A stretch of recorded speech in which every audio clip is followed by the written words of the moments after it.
இன்றைக்கு தீர்மானத்தை கொண்டு வந்திருக்கிறார்களே, அரசியல் பின்புலம் தெரியாதவர்கள், தாய்மொழி பற்றி என்னவென்று அறியாதவர்கள், சினிமா கொட்டைகளில் அரசியலை வளர்த்து இன்றைக்கு ஆட்சி பெறுகிற அந்த சினிமா கூட்டத்திற்கு தமிழ் தாய் வாழ்த்து பாடலுடைய ஒரிஜினாலிட்டி என்னவென்று புரியாது. ஆனால் அறிவிக்கிறேன், அந்த பாடல் அறிவிக்கப்பட்ட பிறகுதான் இன்னைக்கு முதலில் பாட வேண்டும், இரண்டாவது பாட வேண்டும், மூன்றாவது பாட வேண்டும் என்று பிரச்சனை வந்த பிறகு முதலில் பாட வேண்டும் என்று சட்ட தீர்மானத்தை கொண்டு வந்திருக்கிற தாவேக அரசுக்கு, விஜய் அரசுக்கு பணிவோடு கேட்கிறேன். சட்டப்பேரவையில் தமிழ் தாய் வாழ்த்து பாடலை கொண்டு வந்த கலைஞருக்கு ஒரு வார்த்தை உங்கள் அரசு நன்றி சொன்னதா?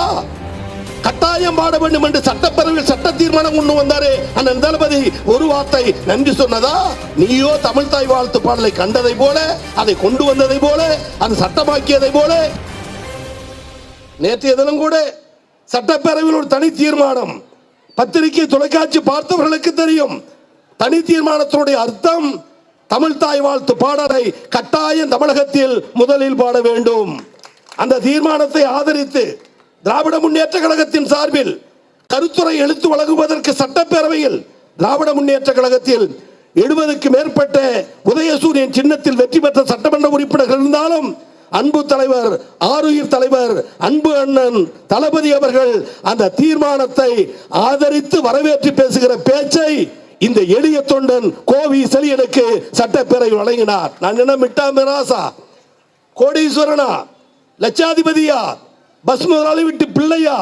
இல்லையே, கருப்பு சிவப்பு கொடி பிடித்த கழக தொண்டன் முன்னால் 35 ஆண்டுகளுக்கு மேலாக வாழ்க கலைஞர் என்று உறக்க குரல் எழுப்புகிற ஒரு அடிமட்ட தொண்டனுக்கு சட்டப்பேரவையில் தலைவர் தந்த அதிகாரம். இன்றைக்கு நினைத்து பார்க்கிறேன், பெருமையோடு நினைத்து பார்க்கிறேன், தாய்மொழிக்கு கலைஞரை போல் போரிட்டு பாரிடுபட்டது யார்? தமிழ் தாய் வாழ்த்து பாடலை முதலில் மனோன்மணியம் சுந்தரனார் பிள்ளை எழுதிய பாடலை தமிழ் தாய் வாழ்த்து பாடல் என்று அறிவித்த தலைவர், தங்க தலைவர் டாக்டர் கலைஞர் என்ற கம்பீர தலைவர். அதற்கு முன்னால் மேற்கிந்திய இசை ஒலிக்கும், வடக்கிந்திய இசை ஒலிக்கும், கர்நாடக கீர்த்தனை பாடும், என்ன மொழி, என்ன ராகம், என்ன இசை என்று தெரியாத அரசு விழாக்களில் கலைஞர் சிந்தித்தார். கரந்தையில் இருக்கக்கூடிய தமிழ்ச்சங்கம், கரந்தை தமிழ்ச்சங்கம் 1917 கொண்டு வந்த தீர்மானத்தை தொடர்ந்து வலியுறுத்தி 67 அண்ணா ஆட்சி பொறுப்பேற்று 69 அண்ணா மறைந்த பிறகு 70ஆம் ஆண்டு கரந்தை தமிழ்ச்சங்கத்தில் இருக்கிற தமிழறிஞர்களுடைய கோரிக்கையை ஏற்றும் தமிழ் உணர்வாலும், அண்ணா இல்லை என்றாலும் அண்ணாவின் உள்ளத்தை என்றைக்கு வைத்திருக்கிற அன்பு தலைவர் கொண்டு வந்த பாடல் மனோன்மணியம் சுந்தரனார் பிள்ளை எழுதிய நீராறும் கடலுடுத்த என்ற தமிழ் தாய் வாழ்த்து பாடல். இன்னைக்கு தீர்மானத்தை கொண்டு வந்திருக்கிறார்களே, அரசியல் பின்புலம் தெரியாதவர்கள், தாய்மொழி பற்றி என்னவென்று அறியாதவர்கள், சினிமா கொட்டைகளில் அரசியலை வளர்த்து இன்றைக்கு ஆட்சி பெறுகிற அந்த சினிமா கூட்டத்திற்கு தமிழ் தாய் வாழ்த்து பாடலுடைய ஒரிஜினாலிட்டி என்னவென்று புரியாது.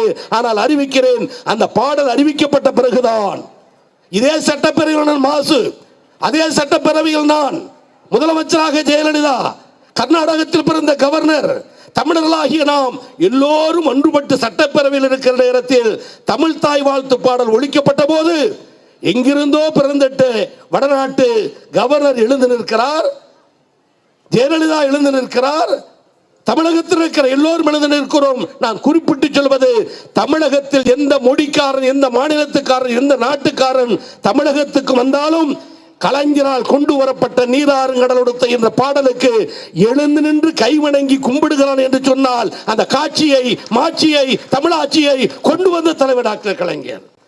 அதன் பிறகு தமிழ் தாய் வாழ்த்து பாடல் ஒழிக்கப்பட்டது. அரசு விழா நடைபெறுகிறது.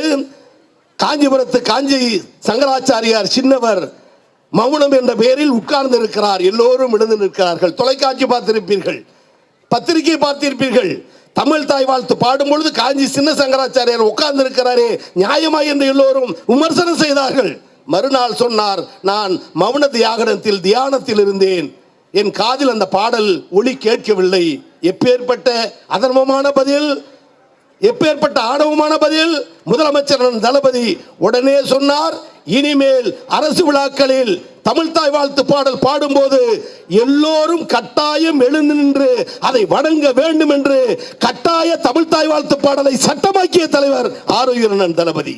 நான் பணிவோடு கேட்கிறேன், இன்னைக்கு முதலில் பாட வேண்டும், இரண்டாவது பாட வேண்டும், மூன்றாவது பாட வேண்டும் என்று பிரச்சனை வந்த பிறகு முதலில் பாட வேண்டும் என்று சட்ட தீர்மானத்தை கொண்டு வந்திருக்கிற தாவேக அரசுக்கு, விஜய் அரசுக்கு பணிவோடு கேட்கிறேன். சட்டப்பேரவையில் தமிழ்தாய் வாழ்த்து பாடலை கொண்டு வந்த கலைஞருக்கு ஒரு வார்த்தை உங்கள் அரசு நன்றி சொன்னதா? கட்டாயம் பாட வேண்டும் என்று சட்டப்பேரவையில் சட்ட தீர்மானம் கொண்டு வந்தாரே அண்ணன் தளபதி, ஒரு வார்த்தை நன்றி சொன்னதா? நீயோ தமிழ்தாய் வாழ்த்து பாடலை கண்டதை போல, அதை கொண்டு வந்ததை போல, அது சட்டமாக்கியதை போல எல்லோரும் கண்டித்ததற்கு பிறகு நாட்டுப்பண், தேசிய கீதம், மூன்றாவது இடத்தில் தமிழ்தாய் வாழ்த்து பாடல் என்று நெல்லை மனோன்மணியம் சுந்தரனார் பல்கலைக்கழகம். கோவிசலியின் இட்டுக்கட்டி பேசி பழக்கம் இல்லை.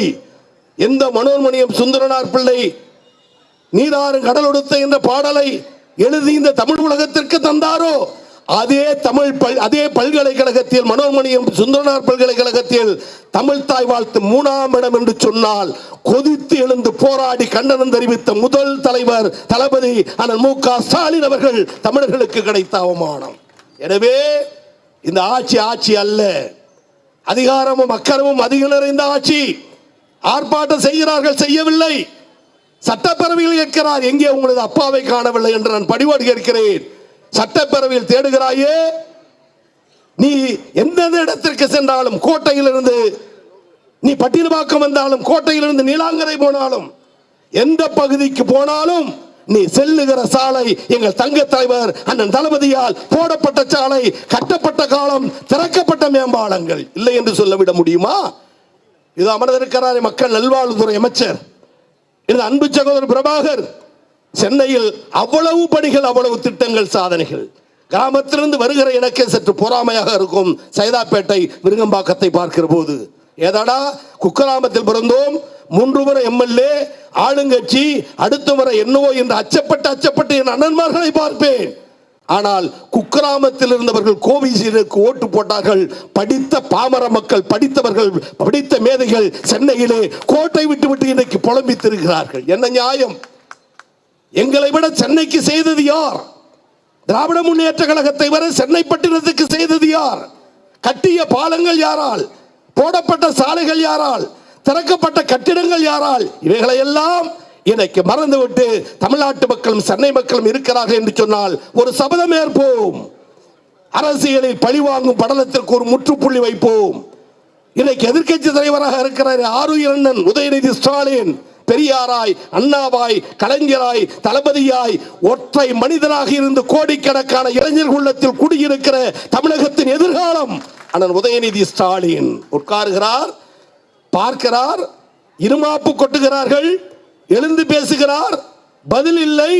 முதலமைச்சர் வீட்டிற்கு சென்று எக்ஸ் வலைதளத்தில் பதில் சொல்லுகிறார் என்று சொன்னால் கலைஞர் பேரப்பிள்ளை அண்ணன் உதயநிதி ஸ்டாலினுக்கு நேருக்கு நேர் பதில் சொல்லுகிற துணிவு, ஆற்றல் முதலமைச்சருக்கு இல்லை, அமைச்சருக்கு இல்லை, எம்எல்ஏகளுக்கு இல்லை. அகங்காரத்தால் அடிமை நோக்கி சென்று கொண்டிருக்கிறார்கள். திமுக கழகத்தை பொறுத்தவரை ஆட்சி அதிகாரம் கோட்டை கொத்தளம் வரும் போகும். அண்ணா சொன்னதை போல லட்சியம் என்பது எங்கள் இடுப்பில் இருக்கிற வேட்டி, பதவி என்பது என் தோளில் போடுகிற துண்டு.